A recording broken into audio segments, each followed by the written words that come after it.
हरे कृष्णा। ओम नमो भगवते वासुदेवाय नमः। बोलिए बृहस्पति भगवान की जय। पद्म पुराण के अनुसार मन चाहे फल की प्राप्ति के लिए भगवान बृहस्पति देव विष्णु जी की पूजा करके बृहस्पतिवार की कथा का श्रवण करना चाहिए। बृहस्पतिवार का व्रत करने से और व्रत कथा का श्रवण करने से स्त्री पुरुष सभी भक्तों की मनोकामनाएं पूर्ण होती हैं।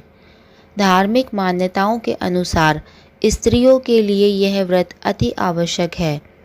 इस व्रत से धन प्राप्ति होती है, संतान की इच्छा रखने वालों को पुत्र की प्राप्ति होती है और परिवार में सुख शांति बनी रहती है। प्रिय भक्तों, आज बृहस्पतिवार के दिन भगवान बृहस्पति देव की कथा को सुनने का बड़ा ही विशेष महत्व है। सुख समृद्धि की कामना रखने वाले भक्त इस वीडियो को एक लाइक करके कमेंट में जय श्री विष्णु लिख लीजिए। अब आप श्रवण करेंगे मनोकामनाओं को पूर्ण करने वाली बृहस्पतिवार की पौराणिक कथा का। भारतवर्ष में एक प्रतापी और दानी राजा राज्य करता था। वह नित्य गरीबों और ब्राह्मणों की सहायता करता था। यह बात उसकी रानी को अच्छी नहीं लगती थी। वह ना ही गरीबों को दान देती, ना ही भगवान का पूजन करती थी और राजा को भी दान देने से मना किया करती थी। एक दिन राजा शिकार खेलने को वन गए थे, तो रानी महल में अकेली थी। उसी समय बृहस्पति देव साधु वेश में राजा के महल में भिक्षा के लिए गए और भिक्षा मांगी। रानी ने भिक्षा देने से इनकार कर दिया और कहा, हे साधु महाराज, मैं तो दान पुण्य से तंग आ गई हूँ। मेरा पति सारा धन लुटाते रहते हैं। मेरी इच्छा है कि हमारा धन नष्ट हो जाए, फिर ना रहेगा बांस, ना बजेगी बांसुरी। साधु ने कहा, देवी, तुम तो बड़ी विचित्र हो। धन संतान तो सभी चाहते हैं, पुत्र और लक्ष्मी तो पापी के घर भी होना चाहिए। यदि तुम्हारे पास अधिक धन है तो भूखों को भोजन दो, प्यासों के लिए प्याऊ बनवाओ, मुसाफिरों के लिए धर्मशालाएं खुलवाओ। जो निर्धन अपनी कुंवारी कन्याओं का विवाह नहीं कर सकते, उनका विवाह करा दो। ऐसे और कई काम हैं जिनके करने से तुम्हारा यश लोक परलोक में फैलेगा। परंतु रानी पर उपदेश का कोई प्रभाव न पड़ा। वह बोली, महाराज, आप मुझे कुछ न समझाएं। मैं ऐसा धन नहीं चाहती जो हर जगह बांटती फिरूं। साधु ने उत्तर दिया, यदि तुम्हारी ऐसी इच्छा है तो तथास्तु। तुम ऐसा करना कि बृहस्पतिवार को घर लीपकर पीली मिट्टी से अपना सिर धोकर स्नान करना, भट्टी चढ़ाकर कपड़े धोना। ऐसा करने से आपका सारा धन नष्ट हो जाएगा। इतना कहकर वह साधु महाराज वहाँ से चले गए। साधु के अनुसार कई बातों को पूरा करते हुए रानी को केवल 3 बृहस्पतिवार ही बीते थे कि उसकी समस्त धन संपत्ति नष्ट हो गई। भोजन के लिए राजा का परिवार तरसने लगा। तब एक दिन राजा ने रानी से बोला कि हे रानी, तुम यहीं रहो, मैं दूसरे देश को जाता हूँ, क्योंकि यहाँ पर सभी लोग मुझे जानते हैं, इसीलिए मैं कोई छोटा कार्य नहीं कर सकता। ऐसा कहकर राजा परदेश चला गया। वहाँ वह जंगल से लकड़ी काट कर लाता और शहर में बेचता। इस तरह वह अपना जीवन व्यतीत करने लगा। इधर राजा के परदेश जाते ही रानी और दासी दुखी रहने लगी। एक बार जब रानी और दासी को 7 दिन तक बिना भोजन के रहना पड़ा, तो रानी ने अपनी दासी से कहा, हे दासी, पास ही के नगर में मेरी बहन रहती है। वह बड़ी धनवान है। तू उसके पास जा और कुछ ले आ, ताकि थोड़ी बहुत गुजर बसर हो जाए। दासी रानी की बहन के पास गई। उस दिन गुरुवार था और रानी की बहन उस समय बृहस्पतिवार व्रत की कथा सुन रही थी। दासी ने रानी की बहन को अपनी रानी का संदेश दिया, लेकिन रानी की बड़ी बहन ने कोई उत्तर नहीं दिया। जब दासी को रानी की बहन से कोई उत्तर नहीं मिला तो वह बहुत दुखी हुई और उसे क्रोध भी आया। दासी ने वापस आकर रानी को सारी बात बता दी। सुनकर रानी ने अपने भाग्य को कोसा उधर रानी की बहन ने सोचा कि मेरी बहन की दासी आई थी, परंतु मैं उससे नहीं बोली, इससे वह बहुत दुखी हुई होगी। कथा सुनकर और पूजन समाप्त करके वह अपनी बहन के घर आई और कहने लगी, हे बहन, मैं बृहस्पतिवार का व्रत कर रही थी। तुम्हारी दासी मेरे घर आई थी, परंतु जब तक कथा होती है तब तक ना तो उठते हैं और ना ही बोलते हैं, इसलिए मैं नहीं बोली। कहो दासी, क्यों गई थी? रानी बोली, बहन, तुमसे क्या छिपाऊं, हमारे घर में खाने तक को अनाज नहीं था। ऐसा कहते कहते रानी की आंखें भर आईं। उसने दासी समेत पिछले 7 दिनों से भूखे रहने तक की बात अपनी बहन को विस्तार पूर्वक सुना दी। रानी की बहन ने बोला, देखो बहन, भगवान बृहस्पति देव सबकी मनोकामना पूर्ण करते हैं। देखो, शायद तुम्हारे घर में अनाज रखा हो। पहले तो रानी को विश्वास नहीं हुआ, पर बहन के आग्रह करने पर उसने अपनी दासी को अंदर भेजा तो उसे सचमुच अनाज से भरा एक घड़ा मिला। यह देखकर दासी को बड़ी हैरानी हुई। दासी रानी से कहने लगी, हे रानी, जब हमको भोजन नहीं मिलता तो हम व्रत ही तो करते हैं, इसलिए क्यों ना इनसे व्रत और कथा की विधि पूछ ली जाए ताकि हम भी व्रत कर सकें। तब रानी ने अपनी बहन से बृहस्पतिवार व्रत के बारे में पूछा। उसकी बहन ने बताया, बृहस्पतिवार के व्रत में चने की दाल और मुनक्का से विष्णु भगवान का केले की जड़ में पूजन करें तथा दीपक जलाएं, व्रत कथा सुनें और पीला भोजन ही करें। इससे बृहस्पति देव प्रसन्न होते हैं। व्रत और पूजन विधि बताकर रानी की बहन अपने घर को लौट गई। 7 दिन के बाद जब गुरुवार आया तो रानी और दासी ने व्रत रखा। घुड़साल में जाकर चना और गुड़ लेकर आई। फिर उससे केले की जड़ तथा विष्णु भगवान का पूजन किया। अब पीला भोजन कहाँ से आए, इस बात को लेकर दोनों बहुत दुखी थी। चूंकि उन्होंने व्रत रखा था, इसलिए बृहस्पति देव उनसे प्रसन्न थे। वे एक साधारण व्यक्ति का रूप धारण कर 2 थालों में सुंदर पीला भोजन दासी को देकर गए। भोजन पाकर दासी प्रसन्न हुई और फिर रानी के साथ मिलकर भोजन ग्रहण किया। उसके बाद वे सभी गुरुवार को व्रत और पूजन करने लगी। बृहस्पति भगवान की कृपा से उनके पास फिर से धन संपत्ति आ गई, परंतु रानी फिर से पहले की तरह आलस्य करने लगी। तब दासी बोली, देखो रानी, तुम पहले भी इस प्रकार आलस्य करती थी। तुम्हें धन रखने में कष्ट होता था, इस कारण सभी धन नष्ट हो गया, और अब जब बृहस्पति भगवान की कृपा से धन मिला है तो तुम्हें फिर से आलस्य होता है। रानी को समझाते हुए दासी कहती है कि बड़ी मुसीबतों के बाद हमने यह धन पाया है, इसलिए हमें दान पुण्य करना चाहिए, भूखे मनुष्यों को भोजन कराना चाहिए और धन को शुभ कार्यों में खर्च करना चाहिए, जिससे तुम्हारे कुल का यश बढ़ेगा, स्वर्ग की प्राप्ति होगी और पितृ प्रसन्न होंगे। दासी की बात मानकर रानी अपना धन शुभ कार्यों में खर्च करने लगी, जिससे पूरे नगर में उसका यश फैलने लगा। एक दिन राजा दुखी होकर जंगल में एक पेड़ के नीचे आसन जमाकर बैठ गया। वह अपनी दशा को याद करके व्याकुल होने लगा। बृहस्पतिवार का दिन था। एकाएक उसने देखा कि निर्जन वन में एक साधु प्रकट हुए। वह साधु वेश में स्वयं बृहस्पति देवता थे। लकड़हारे के सामने साधु रूप में बृहस्पति देव आकर बोले, हे लकड़हारे, इस सुनसान जंगल में तू चिंतामग्न क्यों बैठा है? लकड़हारे ने दोनों हाथ जोड़कर प्रणाम किया और उत्तर दिया, महात्मा जी, आप तो सब कुछ जानते हैं, मैं क्या कहूँ आपसे। यह कहकर वह रोने लगा और साधु को अपनी आत्मकथा सुनाई। महात्मा जी ने कहा, तुम्हारी स्त्री ने बृहस्पति के दिन बृहस्पति भगवान का निरादर किया है, जिसके कारण बृहस्पति भगवान रुष्ट होकर उन्होंने तुम्हारी यह दशा कर दी। अब तुम चिंता को दूर करके मेरे कहने पर चलो तो तुम्हारे सब कष्ट दूर हो जाएंगे और बृहस्पति देव भगवान पहले से भी अधिक धन संपत्ति दे देंगे। तुम बृहस्पति के दिन कथा किया करो, 2 पैसे के चने मुनक्का लाकर उसका प्रसाद बनाओ और शुद्ध जल से लोटे में शक्कर मिलाकर अमृत तैयार करो।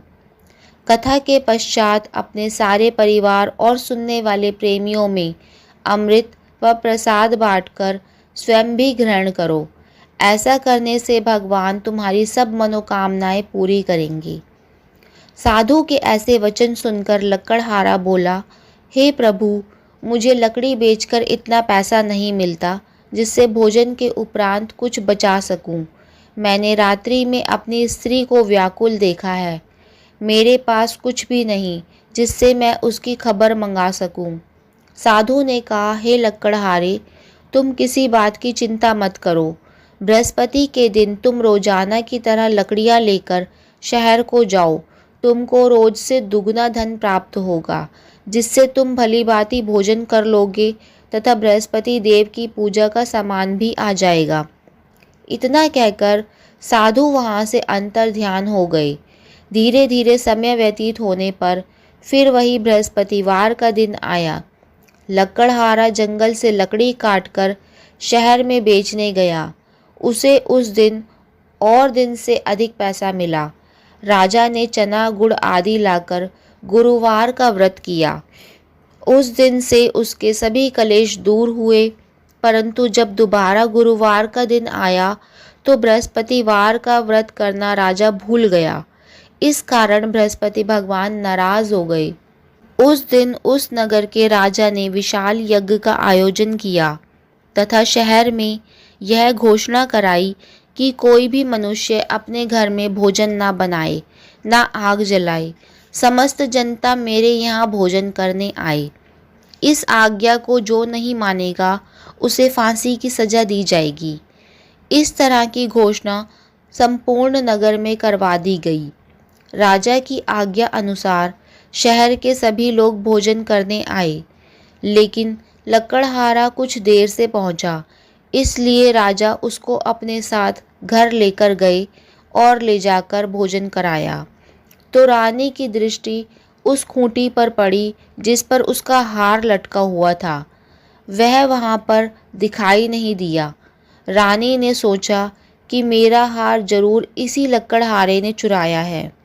उसी समय सिपाहियों को बुलाकर उसको कारागार में डलवा दिया। जब लकड़हारा कारागार में पड़ गया और बहुत दुखी होकर विचार करने लगा कि ना जाने कौन से पूर्व जन्म के कर्म से मुझे यह दुख प्राप्त हुआ है, और उसी साधु को याद करने लगा जो कि जंगल में मिला था। उसी समय तत्काल बृहस्पति देव साधु के रूप में प्रकट हुए और उसकी दशा को देखकर कहने लगे, अरे मूर्ख, तूने बृहस्पति देव की कथा नहीं करी, इस कारण तुझे दुख प्राप्त हुआ है। अब चिंता मत कर। बृहस्पतिवार के दिन कारागार के दरवाजे पर 4 पैसे पड़े मिलेंगे। उनसे तू बृहस्पति देव की पूजा करना, तेरे सभी कष्ट दूर हो जाएंगे। बृहस्पतिवार के दिन उसे 4 पैसे पड़े मिले। लकड़हारे ने कथा कही। उसी रात्रि को बृहस्पति देव ने उस नगर के राजा को स्वप्न में कहा, हे राजा, तुमने जिस आदमी को कारागार में बंद कर दिया है वह निर्दोष है। वह राजा है, उसे छोड़ देना। रानी का हार उसी खूंटी पर लटका है।